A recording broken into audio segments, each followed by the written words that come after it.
Hello dear students, नमस्कार। हमारे YouTube channel SCC online classes में आपका स्वागत है। और जैसा कि आप सभी को पता है कि हमारे यूट्यूब चैनल पर 12th क्लास की एनसीईआरटी फिजिक्स का सिलेबस कंटिन्यू चल रहा है, तो उसी की श्रृंखला को आगे बढ़ाते हुए बेटा आज पढ़ेंगे हम शंट अथवा पार्श्ववाही। शंट या पार्श्ववाही किसे कहते हैं, इसका सिद्धांत हमें बताना है, ठीक है ना। तो इसको हम आज क्लियर करेंगे और शंट के उपयोग, लाभ, हानि क्या क्या होते हैं, इन सभी चीजों को देखेंगे, ठीक है। तो बहुत ही मजेदार टॉपिक है और काफी इंपोर्टेंट है, पेपर की दृष्टि से एग्जाम में आता है ये, तो इसको जरूर देखें। और इससे पहले लेक्चर में हम धारा मापी की सुग्राहिता पढ़ चुके हैं, ठीक है ना। और सुग्राहिता का सूत्र एवं चलकुंडली धारा मापी की विशेषताएं भी हम पढ़ चुके हैं।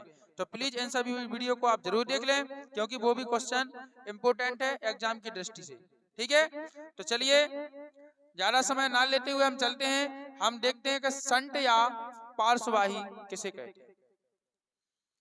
तो शंट या पार्श्ववाही किसे कहते हैं, देखिए शंट या पार्श्ववाही, इसका दो नाम है, एक तो शंट भी बोलते हैं, एक पार्श्ववाही बोलते हैं।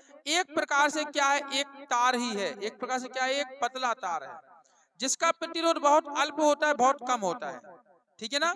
एक ऐसा तार है कि जिसका प्रतिरोध बहुत कम होता है, अल्प होता है प्रतिरोध, ठीक है। इसको धारा मापी को क्षतिग्रस्त होने से बचाने के लिए उसमें हम क्या करते हैं, समांतर क्रम में जोड़ते हैं, ठीक है। इस तार को, जो अल्प प्रतिरोध का तार होता है, उसे हम धारा मापी को क्षतिग्रस्त होने से बचाने के लिए या किसी कुंडली को जलने से बचाने के लिए हम क्या करते हैं, एक समांतर क्रम में उसको जोड़ देते हैं, और जिसे हम क्या कहते हैं, शंट कहते हैं, वो तार है।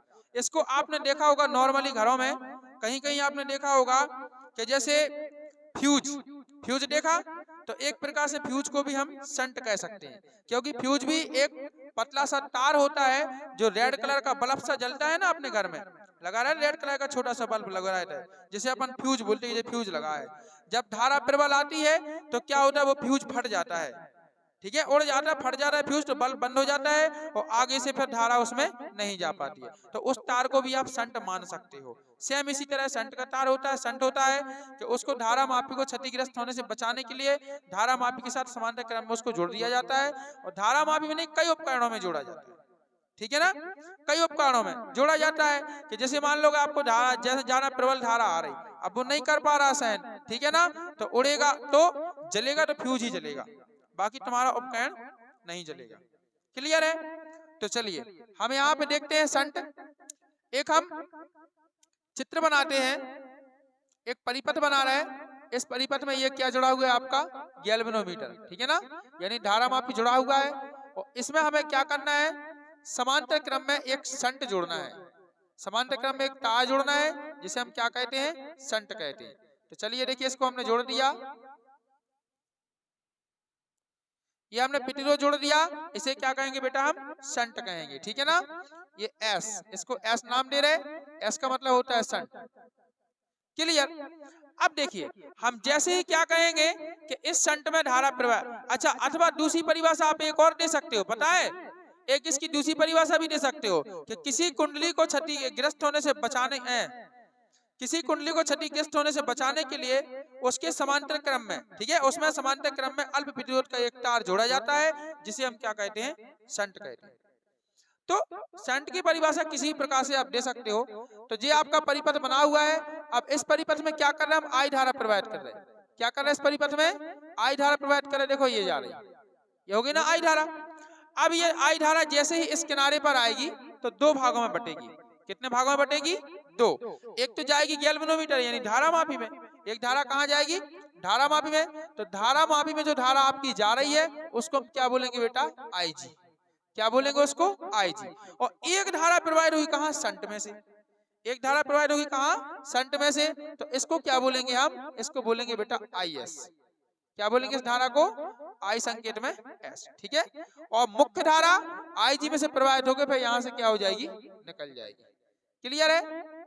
ये है भैया परिपथ, ये हमारा परिपथ है, इसमें गैल्वेनोमीटर जुड़ा हुआ है, ठीक है ना, और यहाँ पे जुड़ा। अब हमें ये बताओ कि अगर हम नीचे शंट समांतर क्रम में ना जोड़ें, तो यहाँ से हम डायरेक्ट धारा प्रवाहित कर रहे हैं। अब डायरेक्ट धारा प्रवाहित करने, प्रबल धारा जब धारा मापी में जाए तो हो सकता है कि धारा मापी जल जाए, हो सकता है कि उसकी स्क्रीन खराब हो जाए, तो तुम्हें धारा का विक्षेप ना दिखे, हो सकता है ठीक है ना, या मतलब धारा मापी की वो जो सुई है वो सुई उससे बाहर निकल जाए, स्केलमीटर से बाहर निकल जाए सुई, तो कुछ भी हानि हो सकती है, क्योंकि धारा का मान पता है प्रबल होता है। ठीक है ना। अब जैसे मान लो आपको कोई मशीन चेक करना है, धारा मापी से कोई मशीन चेक करना है, अब उस मशीन में अगर ज्यादा धारा आ रही हुज्जे और फिर तुम धारा मापी से चेक कर रहे, तो पता चला कि मशीन वाले की मशीन नहीं सुन रही और तुम्हारा धारा मापी पहले से चला गया। समझ रहे ना। इसलिए धारा मापी में क्या होता है, एक शंट जोड़ा जाता है कि प्रबल धारा का उस पर कोई प्रभाव नहीं पड़ेगा, जितनी प्रबल धारा होगी वो यहाँ से आके वो यहाँ पर खत्म हो जाएगी। ठीक है ना। और बाकी तुम्हारा धारा मापी क्या रहेगा, सुरक्षित रहेगा। आप अपने घरों में देख सकते हो, उनको किट आउट भी बोलते, कुछ लोग किट आउट बोलते, कुछ लोग फ्यूज बोलते।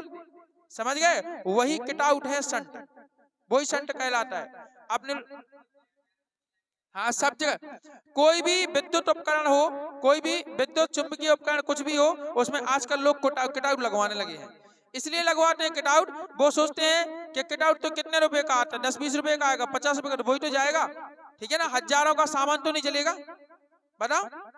तो उसी किट आउट का नाम सुना आप लोगों ने, तो किट आउट को ही हम क्या बोलते हैं, शंट बोलते हैं। तो बताइए आपको परिभाषा समझ में आई है? तो चलिए हमें उम्मीद है कि आपको परिभाषा समझ में आ गई होगी। अब देखेंगे हम शंट का सिद्धांत। क्या देखेंगे, शंट का सिद्धांत, या हम इसको बेटा व्यंजक भी बोलते हैं। शंट का व्यंजक कह दो चाहे आप सिद्धांत कह दो। ठीक है। अब सुनिए, आपको लिखना है कि माना की धारा मापी, माना की गैल्वेनोमीटर या धारा मापी का प्रतिरोध क्या है, जी है, तथा शंट का प्रतिरोध क्या है, आर है। जे प्रतिरोध ऐसे जे प्रतिरोधी है, क्या है, जे प्रतिरोध है। धारा मापी को आप जी से नोट कर रहे हैं ना, तो जी क्या है, धारा मापी का प्रतिरोध है भैया, रेजिस्टेंस। क्या है, रेजिस्टेंस। और एस क्या है, शंट का प्रतिरोध है।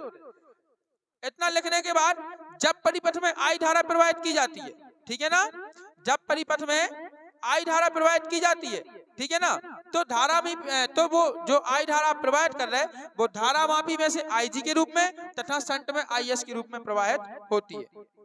जब परिपथ में मुख्य धारा आई प्रवाहित की जाती है तो धारा मापी में जो धारा प्रवाहित होती है वो आई जी के रूप में, और तथा शंट में से जो धारा प्रवाहित होती है वो आई एस के रूप में प्रवाहित होती है। क्लियर है। तब हम निकालेंगे कि तब परिपथ में बहने वाली कुल धारा, भैया जब आपको पता है कि दो भागों में धारा बह रही, एक शंट में बह रही, एक गैल्वेनोमीटर में बह रही, तो परिपथ में टोटल धारा निकालोगे कि नहीं, कि टोटल करंट कितना बह रहा है। ठीक है ना। तो हम क्या निकालेंगे, तब परिपथ में बहने वाली कुल धारा। देखिए हम क्या करते हैं कि इसको व्यंजक को हम मतलब भाषा वगैरह हम बोल देते, लिखते नहीं है। ठीक है। जिन बच्चों को पढ़ना है वो वीडियो देखें तो कॉपी पेन निकाल के बैठ जाएं, और जैसे हम बोले तो वीडियो को रोक रोक के लिख लिया करें और स्क्रीनशॉट ले लिया करें। ठीक है। तब परिपथ में बहने वाली कुल धारा के लिए हम आई से नोट करें बेटा, तो आई बराबर क्या हो जाएगा हमारे पास, आई जी और प्लस कितना होगा, आई एस। आपके दो हाथ हैं, दोनों हाथ में आपके दो लड्डू हैं, एक दो लड्डू है साथ में, दो लड्डू है साथ में। हम कहेंगे बताइए आपके पास टोटल कितने लड्डू हैं, कितने हो जाएंगे, चारों ही है, ऐसा नहीं कि 5 लड्डू हो जाए। तो बस तो इसी प्रकार इसमें कि जैसे यहाँ पे एक धारा आई जी के रूप में बह रही, एक धारा आई एस की, हम कहें भैया कुल धारा कितनी बह रही, टोटल करंट बताओ, तो आप क्या कहोगे, दोनों को जोड़ोगे कि नहीं, कि I equal to I G plus I S. अब सुनिए, अब आ जाओ आप कहा, अध्याय 3 धारा विद्युत धारा इलेक्ट्रिक करंट। अध्याय 3 में हमने पढ़ाया था कि बेटा जब भी आप परिपथ में कोई उपकरण जुड़ा है, परिपथ में क्या जुड़ा है, कोई उपकरण है ना, और अगर जैसे आप परिपथ में धारा प्रवाहित करते हो तो उस उपकरण के दोनों सिरों के मध्य क्या हो जाता है, विभवांतर उत्पन्न हो जाता है, चाहे बैटरी हो और चाहे आपका प्रतिरोध हो। जैसे किसी परिपथ में कोई प्रतिरोध जुड़ा है और आप उस परिपथ में धारा प्रवाहित कर रहे हैं, तो प्रतिरोधों के दोनों सिरों के मध्य विभवांतर उत्पन्न होता है कि नहीं है, कि नहीं होता। प्रतिरोधों का श्रेणी क्रम समानता क्रम नहीं पढ़ा आपने, सेलों का श्रेणी क्रम समानता क्रम नहीं पढ़ा, तो प्रतिरोधों का जब हमने श्रेणी क्रम समानता क्रम पढ़ाया तो हमने क्या कहा था कि जैसे इसमें आई धारा प्रवाहित करेंगे तो प्रत्येक प्रतिरोध के सिरों के मध्य क्या उत्पन्न होगा, विभवांतर उत्पन्न होगा, और वही विभवांतर जो क्या करता है, उसको धनावेश को धक्का मार के ले जाता है। वही विभवांतर क्या करता है, धनावेश को धक्का मार के ले जाता है, और वहां से माइनस की तरफ से आते हैं इलेक्ट्रॉन, और जब वो टक्कर मारते हैं ना ठीक है, तो उसमें विद्युत धारा क्या हो जाती है, उत्पन्न हो जाती है, उसी को विद्युत धारा कहते हैं। अब धनावेश को ले जाने वाला कौन है, विभवांतर।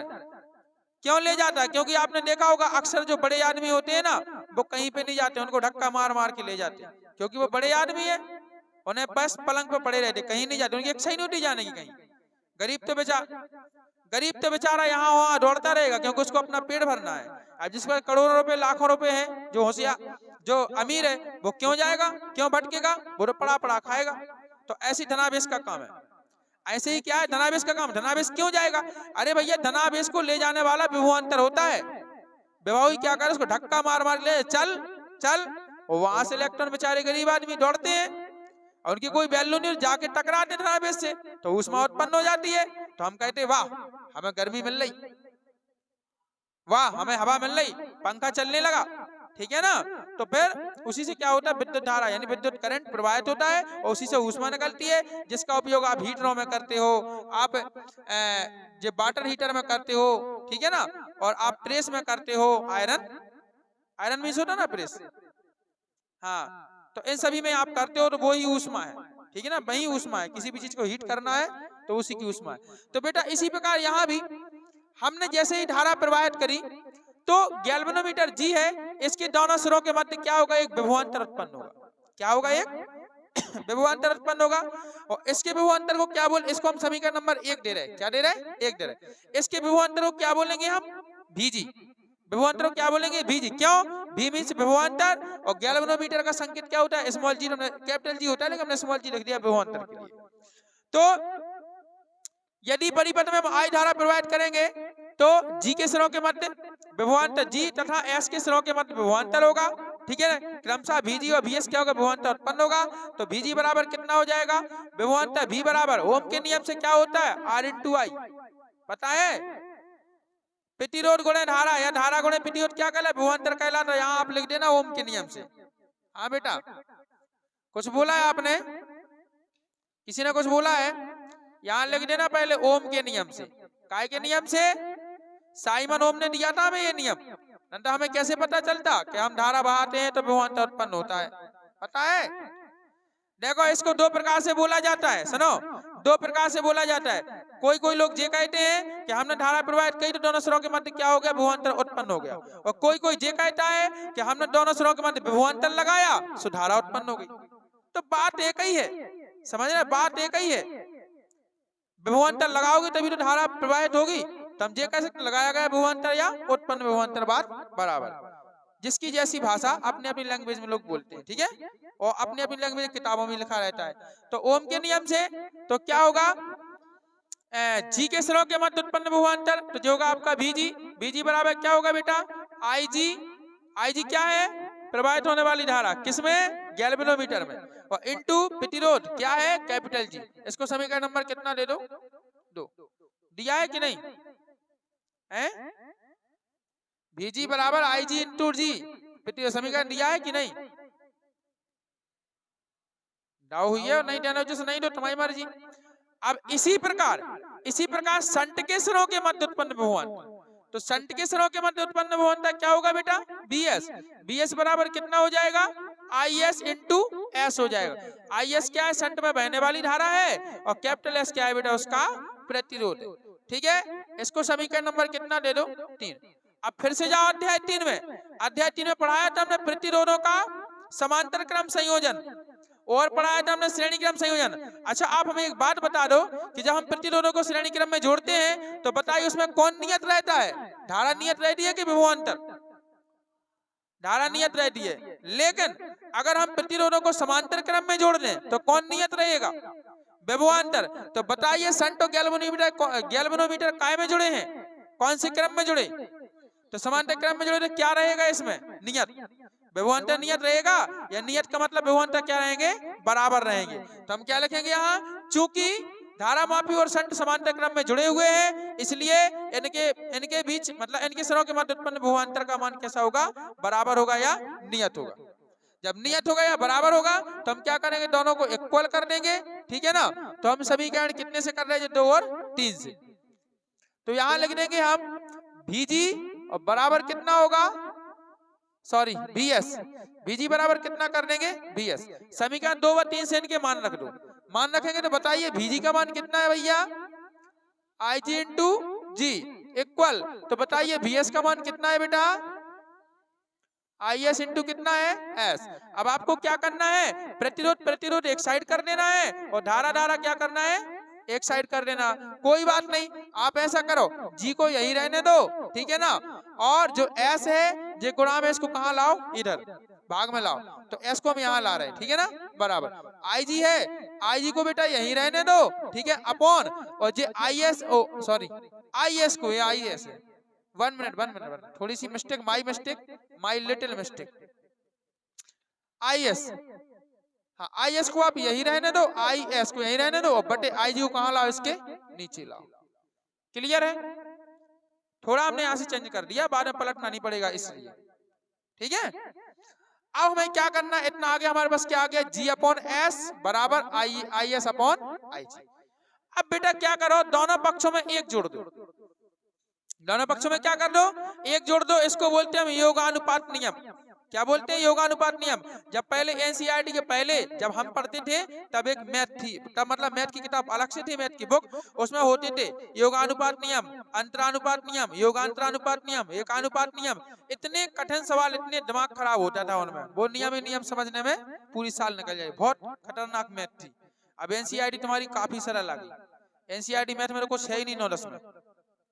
यदि आप पहले की मैथ देखते तो आपको भी समझ में आ जाती कि मैथ क्या होती, मैथ बहुत खतरनाक थी पहले की, ठीक है। अब यहाँ देखिए हम क्या करें, दोनों पक्षों में एक जोड़ेंगे, जोड़ दें, तो दोनों पक्षों में एक जोड़े तो यहाँ पे क्या है, जी अपॉन एस और प्लस कितना कर देंगे 1 बराबर, इधर क्या होगा बेटा, आई एस अपॉन आई जी और प्लस कितना कर देंगे 1। हमने क्या बोला था कि जो चेंजेस करना है दोनों पक्षों में करो, किसी एक में नहीं, तो दोनों में एक जोड़ा। चलो भिन्न आती है, क्यों भिन्न आती है, किस किस को आती है, आपको नहीं आती है, कोई बात नहीं, सीख लेना, हम सिखा देंगे शाम वाली बैच में। तो कितना आएगा, जी प्लस एस अपॉन एस, लघुत्तम में एस आ गया, एस का हमने यहाँ मल्टीप्लाई कर दिया, तो जी प्लस कितना हो गया एस बराबर। इधर देखो बेटा, आई एस तो आपका जो का तो रहेगा, प्लस आई जी का 1 में गुणा होगा, तो कितना आएगा आई जी अपॉन कितना होगा आई जी। क्लियर इतनी बात। अब आप एक चीज नोट करो कि यहाँ पे लिखा है आई एस प्लस आई जी लिखा, हमारे पास समीकरण में देखो, समीकरण में क्या लिखा, एक में आई जी प्लस आई एस बराबर आई, तो चाहे है तो दोनों प्लस में, माइनस में तो है नहीं, अब दोनों प्लस, चाहे आप आई जी प्लस आई एस बोल दो, चाहे आई एस प्लस आई जी बोल दो, है तो दोनों प्लस में, तो उसका मान कितना है आई है, तो वहां से उठा के समीकरण एक से यहाँ मान रख दो ना, इतना लंबा चौड़ा लिखते फिर रहे फालतू में, ठीक है ना, यहाँ मान रख दो। तो क्या करेंगे हम, G प्लस एस अपॉन कितना आएगा एस बराबर, इसका मान कितना आएगा आई और अपॉन कितना आएगा आई जी। इतना क्लियर है, बताइए क्लियर है, ठीक है। अब इसको हम समीकरण नंबर कितना दे रहे हैं 4। अब मान लो इतना मिल रहा है, इतना आया अपने में, इसको आ गया। अब मान लो कि मुख्य धारा का है ना, मुख्य धारा का n वां भाग काय में से बह रहा है, n वां भाग प्रवाहित हो रहा है, मुख्य धारा का कौन सा भाग प्रवाहित हो रहा है, n वां भाग प्रवाहित हो रहा है, काय में, धारा मापी में, काय में हो रहा है, धारा मापी में, धारा मापी में मुख्य धारा का n वां भाग प्रवाहित हो रहा है। यानी कहने का मतलब है कि देखो मुख्य धारा क्या है अपनी आई, मुख्य धारा क्या है आई है, अब आई धारा का n वां भाग, आई धारा का n वां भाग काय में प्रवाहित हो रहा है आई जी में, यानी जी में, ठीक है ना, आई धारा का n वां भाग काय में प्रवाहित हो रहा है आई जी में, मतलब आई जी के रूप में प्रवाहित हो रहा है, और कहा धारा मापी में, ठीक है। तो इससे आप क्या निष्कर्ष निकाल सकते हो कि जो आई जी को यदि हम इसके बटे में लाएंगे तो क्या हो जाएगा, ये जो हो जाएगा आई अपॉन आई जी और बराबर कितना मिल जाएगा आपको n मिल जाएगा, मिलेगा कि नहीं, सही है। यानी आई अपॉन आई जी का मान कितना मिलेगा n मिलेगा, यानी जो मुख्य धारा है, मुख्य धारा का n वां भाग धारा मापी में से बह रहा है, तो हम क्या लिखेंगे, यदि मुख्य धारा का n वां भाग धारा मापी में से प्रवाहित हो रहा हो तो इस कंडीशन में क्या होगा, आई बराबर n इंटू आई जी। n बा भाग बह रहा है तो n का गुणा करो, काय में करो, आई जी के रूप में बह रहा है तो आई जी में गुणा करो। ठीक है, तो यहाँ तो इधर कट रो का है, तो चूंकि देखो हम क्या लिखेंगे, यदि मुख्य धारा का एनवा भाग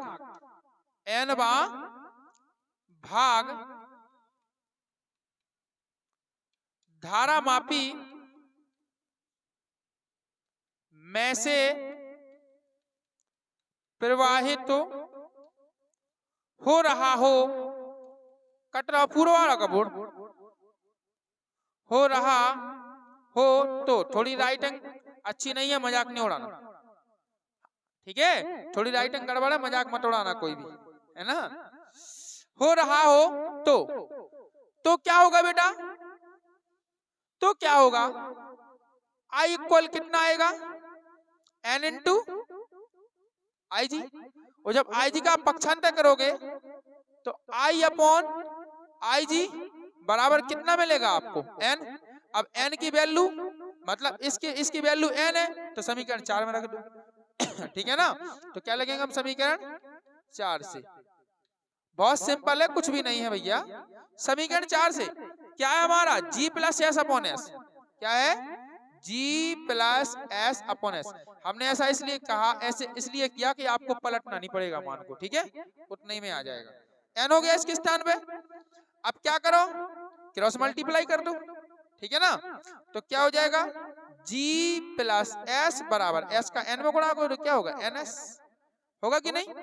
अब ऐसा करो आप, कैसा, एस को नहीं, जी को यहीं छोड़ो, एस को यहां लाओ, ठीक है, एस को यहीं छोड़ दो, तो एस को हम यहीं छोड़ रहे हैं और जी का पक्षांतर कर रहे हैं, जी को नहीं छोड़ो, एस का पक्षांतर करो, एक मिनट उल्टा बोल रहे हैं, है ना, जी को यहीं छोड़ो, एस का पक्षांतर करो, क्योंकि मान निकालना है एस का, ठीक है, जी को बेटा यहीं छोड़ो बराबर एस को इधर लाओ, तो क्या हो जाएगा, एन एस और माइनस क्या आ जाएगा, एस, ऐसे आएगा, जी वही रह गया। अब देखना, तो जी को यहीं रहने दो, अच्छा एस एस कॉमन आ रहा, तो एस को क्या ले लो आप, कॉमन ले लो, तो एस को कॉमन लेंगे तो अंदर क्या बचेगा, एन माइनस वन बचेगा, अंदर क्या बचेगा बेटा, एन माइनस वन, है ना। अब इसमें एस चाहिए हमें, क्या चाहिए, एस, तो जब यहाँ से एस का मान निकालेंगे तो एन माइनस वन का में गुणा में, तो वो किसके बटे में जाएगा, जी के बटे में, है ना। तो एस बराबर आपका क्या निकल के आएगा, एस बराबर निकल के आएगा जी बटे एन माइनस वन, बस। और यही संट का क्या है, सूत्र है, यही संट का आपका व्यंजक है। क्लियर, इस प्रकार से ये हमारा संट का व्यंजक हो गया है कंप्लीट। कुछ लिखा रिजल्ट में, बोलो,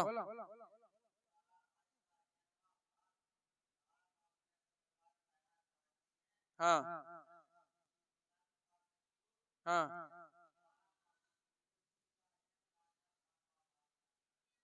अच्छा, मतलब है यदि आपको, ठीक है, यदि आप मुख्य धारा का एनवां भाग धारा मापी में से क्या करना चाहते हो, प्रवाहित करना चाहते हो, है ना, तो क्या है, हाँ हाँ, एन माइनस वन भाग होना चाहिए, तो संट का प्रतिरोध एस, ठीक है, धारा मापी के प्रतिरोध जी का एन माइनस वन भाग होना चाहिए, और यही क्या है आपका संट का सिद्धांत है, ठीक है। तो इस सिद्धांत को आप बुक में से भी लिख सकते हो, हम क्यों दो लाइनें फालतू में लिखे यहाँ पे, हैं, वो बोर्ड में उसमें से भी लिख लेना, आप बुक में से लिखा है, ठीक है। अब चलिए संट के लाभ देख लेते, लाभ क्या क्या है संट के, हाँ ठीक है, इतने, ठीक है, तो ये संट से लाभ है, मतलब सीधी बात है, इतना हमने आपको क्या बताया कि क्षतिग्रस्त होने से बचता है, धारा मापी क्षतिग्रस्त नहीं होगा, कोई भी कुंडली जलेगी नहीं, और इसका हम परास भी क्या कर सकते हैं, किसी भी धारा उसका परास भी बढ़ा सकते हैं धारा मापी का, है ना। ये संट के लाभ हो गए। संट के उपयोग,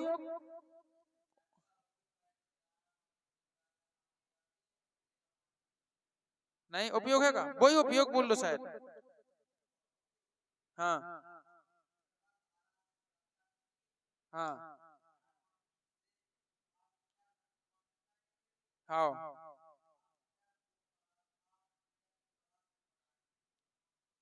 हाँ, वो ही है, मतलब वो विशेषताएं उपयोग सब एक से हैं। तो आप ऐसा करना, लाभ उपयोग और हानि जो भी है सब कुछ बुक से लिख लेना, बुक में सब कुछ लिखा है।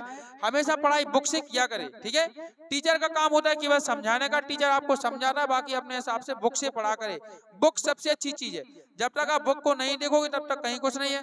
अब ये तो फालतू है, ये तो फालतू का काम है, करनी शॉर्ट ट्रिक जे वो ऐसा वैसा, शॉर्ट में पढ़ो, इंपोर्टेंट पढ़ो, ऐसा पढ़ो वैसा, उससे तुम्हें ज्ञान थोड़ी होगा, मात्र तुम परीक्षा पास कर पाओगे और कुछ नहीं होगा, ठीक है ना। जब तक आप बुक से नहीं पढ़ोगे तब तक ना तो आपको कोई नॉलेज होगा और ना आप कहीं जाके अच्छी पढ़ाई कर सकते हो। अच्छी पढ़ाई करना है तो पूरी बुक खोलो, पूरी बुक से पढ़ो। बाकी आपको हाँ बुक में समझ में नहीं आ रहा कोई सिद्धांत कोई वगैरह, तो फिर टीचर से समझो, तो टीचर आपको समझा देंगे। अब आप टीचर के भरोसे बैठे रहोगे, जो आप लिखाओगे हम तो वही याद करेंगे, तो बेचारा टीचर क्या करेगा, वो क्या क्या लिखवाएगा तुम्हें। कुछ तुम्हारी भी कहते हैं कि आप हमारी मेहनत आपकी सफलता, ठीक है, तो कुछ आपको भी तो करना पड़ेगा, सब कुछ टीचर पे क्यों छोड़ते हो। तो इस प्रकार से इसके लाभ हानि उपयोग सभी आप जो भी हो उसमें से बुक्स में से लिख लेना। ये हमारा संट का सिद्धांत खत्म होता है। नेक्स्ट वीडियो में पढ़ेंगे बेटा हम अमीटर को, नहीं अमीटर को वोल्ट मीटर में, धारा मापी को, कहा दो क्वेश्चन, हाँ हाँ हाँ हाँ, अमीटर वोल्ट मीटर की परिभाषा और धारा मापी को अमीटर और वोल्ट मीटर में कैसे बदला जा सकता है, इन सब चीजों को हम पढ़ेंगे नेक्स्ट वीडियो में, ठीक है ना। तो ये वीडियो हमारा यहीं पे खत्म होता है। यदि आपको वीडियो पसंद आए तो लाइक करें, शेयर करें, कमेंट करके जरूर बताएं, और हाँ हमारे चैनल को सब्सक्राइब करें एवं बेल आइकन प्रेस करें और ऑल पर क्लिक कर दें, ताकि आगे आने वाली सभी वीडियो को नोटिफिकेशन आप तक पहुंचती रहे। तो मिलते हैं नए वीडियो में नए टॉपिक के साथ, तब तक के लिए जय हिंद बच्चों, वंदे मातरम।